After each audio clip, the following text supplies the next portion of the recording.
اخلاق پہ میں کچھ ان کے گفتگو کرنا چاہتا ہوں کہ کیا اعلیٰ اخلاق تھے. امیر اور غریب سے ایک جیسا برتاؤ. میں اپنے آپ کو دیکھتا ہوں یا معاشرے میں دیکھتا ہوں کہ جس کی بڑی گاڑی آ گئی، جس کے پاس دولت ہے، شہرت ہے، پیسہ ہے، طاقت ہے، تو اس کو لوگ عزت دیتے ہیں.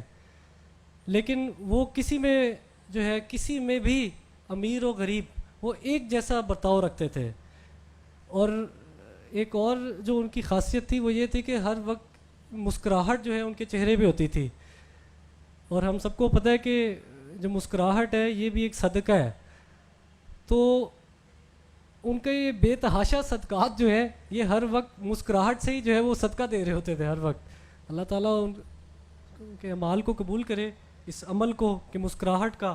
کہ ہم لوگ آج کل جب بھی بیٹھتے ہیں ہمارا منہ بنا ہوا ہوتا ہے یا مسکراتے نہیں ہیں. لوگ خود کہتے ہیں ذرا سیریس رہا کرو، لیکن وہ بے شک جس مرضی مرتبے پہ پہنچ گئے تھے، مسکراہٹ جو ہے اور وہ کھل کے ہنستے تھے.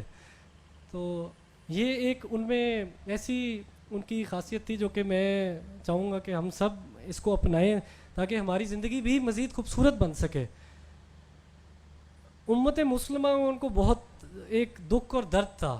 لوگ کہتے ہیں کہ یہ کیا ایک آئیڈیلسٹک بات کرتے ہیں اور یہ ایگزسٹ کرتی بھی ہے کہ نہیں، لیکن ہمیں پتہ ہے کہ امت مسلمہ جس طرح حسن وسلم کی حدیث ہے کہ جس میں واحد کی طرح ہے، تو وہ اپنے طور پہ انڈیویجولی جاتے اور قطر میں لوگوں سے ملاقاتیں کرتے، سعودیہ میں کرتے، ترکی میں کرتے، ملیشیا میں کرتے، اور ان کی کوشش ہوتی کہ کسی طرح ملکوں کو پاس لے کے آیا جائے.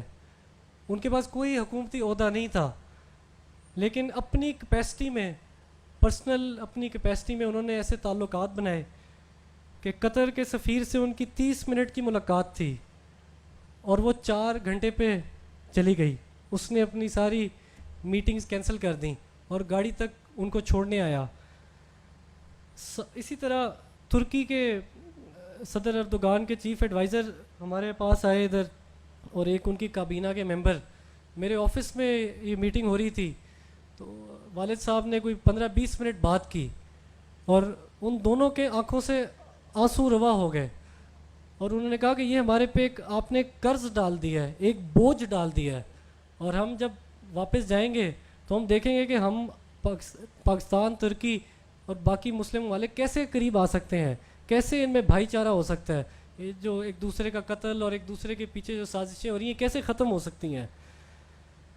ملیشیا کا ایک واقعہ ہے کہ میں ان کے ساتھ تھا جس میں انور ابراہیم صاحب جو ڈپٹی پرائم منسٹر تھے، ان کے ساتھ ملاقات ہوئی.